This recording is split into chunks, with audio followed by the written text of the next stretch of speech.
American ഭരണകൂടം ബന്ദിയാക്കിയ Venezuelan president Nicolas Maduro അദ്ദേഹത്തെ ഇന്നിപ്പോൾ കോടതിയിൽ ഹാജരാക്കുന്ന ദിവസമാണ്.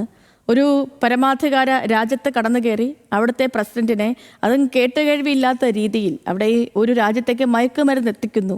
അതിൻ്റെ പേരിൽ മറ്റൊരു രാജ്യത്ത് അതിക്രമിച്ച് കയറുക, അവിടുത്തെ പ്രസിഡന്റിനെ കയ്യാമം വയ്ക്കുക, തട്ടിക്കൊണ്ടു പോവുക, അതിനുശേഷം അദ്ദേഹത്തെ വിചാരണ ചെയ്യുക. ഇതിനൊക്കെ ആരാണ് അമേരിക്കയ്ക്ക് അധികാരം നൽകിയെന്നൊരു ചോദ്യം നിലനിൽക്കുക.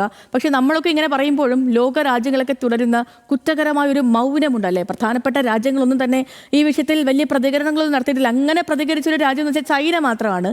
റഷ്യയുടെ പ്രതികരണമുണ്ട്. പക്ഷേ റഷ്യ വളരെ മിതമായിട്ടുള്ളൊരു പ്രതികരണമാണ് ഈ വിഷയത്തിൽ നടത്തിയിരിക്കുന്നത്. ഈ ചെറിയ രാജ്യങ്ങൾ കഴിഞ്ഞ് നമ്മൾ വലിയ സാമ്പത്തിക ശക്തികളിലേക്കൊക്കെ വരുമ്പോൾ എല്ലാ രാജ്യങ്ങളും ഇതിൽ മൗനം തുടരുന്ന ഒരു കാഴ്ച കൂടി നമ്മളുടെ കഴിഞ്ഞ മണിക്കൂറുകൾ, കഴിഞ്ഞ 2 ദിവസമായിട്ട് കണ്ടുകൊണ്ടേയിരിക്കുകയാണ്. അപ്പോൾ ഇന്ന് നിക്കോളാസ് മഡൂറോയെ കോടതിയിൽ ഹാജരാക്കും അമേരിക്ക. 2020 രജിസ്റ്റർ ചെയ്ത ലഹരി കേസിലായിരിക്കും ഹാജരാക്കുക. ഭരണം ശരിയായ രീതിയിൽ അല്ലെങ്കിൽ കനത്ത തിരിച്ചടി നൽകേണ്ടി വരുമെന്ന്, കനത്ത വില നൽകേണ്ടി വരുമെന്ന് ഇടക്കാല പ്രസിഡന്റിന് ട്രംപ് മുന്നറിയിപ്പും നൽകിയിട്ടുണ്ട്.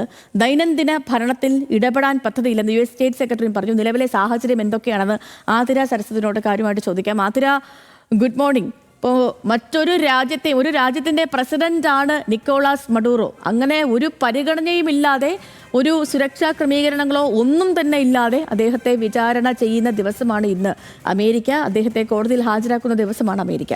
അപ്പോൾ എന്തൊക്കെ കാര്യങ്ങൾ പ്രതീക്ഷിക്കണം ഈ ദിവസം? Good morning Sethu. ഇപ്പോൾ നിലവിൽ മഡൂറോയെ പാർപ്പിച്ചിരിക്കുന്നത് ന്യൂയോർക്കിലെ ജയിലിലാണ്. അവിടെ നിന്നും ഇന്ന് മൻഹാറ്റനിലെ ഫെഡറൽ കോടതിയിൽ ഇന്ന് മഡൂറോ വിചാരണ നേരിടേണ്ടി വരും. 2020 രജിസ്റ്റർ ചെയ്യപ്പെട്ട ലഹരിക്കടത്തുമായി ബന്ധപ്പെട്ട കേസിലാണ് മഡൂറോ വിചാരണ നേരിടുക എന്നതാണ് മനസ്സിലാക്കാൻ കഴിയുന്നത്. എന്തായാലും ഇത്തരത്തിലായിരിക്കും ഇന്ന് പ്രധാനമായിട്ടും മഡൂറോയ്ക്കെതിരെയുള്ള കോടതി നടപടികളായിരിക്കും പ്രധാനപ്പെട്ടതെന്നാണ് മനസ്സിലാക്കാൻ കഴിയുന്നത്. അതേസമയം ട്രംപ് പറഞ്ഞിരുന്നത് അമേരിക്ക വെനസ്വേലയെ ഭരിക്കുമെന്നായിരുന്നു. എന്നാൽ അതിലൊരു തിരുത്തുമായിട്ട് ഇപ്പോൾ US state secretary Marco Rubio രംഗത്തെത്തിയിട്ടുണ്ട്. അത്തരത്തിലല്ല പറഞ്ഞത് എന്ന തരത്തിലാണ് അദ്ദേഹം പ്രതികരിച്ചിരിക്കുന്നത് എന്നുള്ളതാണ്.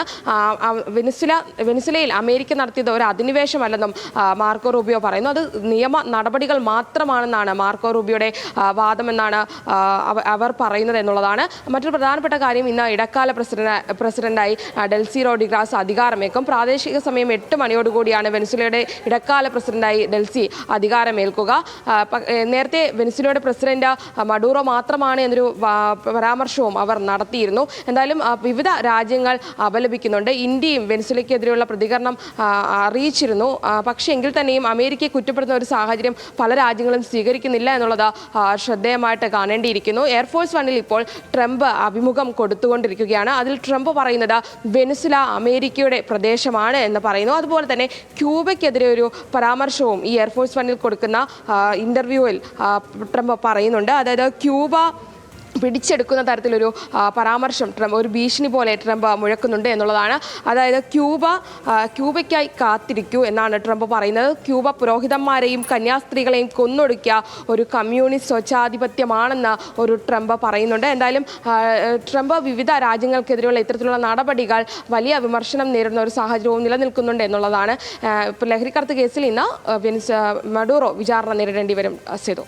ശരി, ഓക്കെ. ആതിര സരസ്വാണ് വിവരങ്ങൾ നൽകിയത്.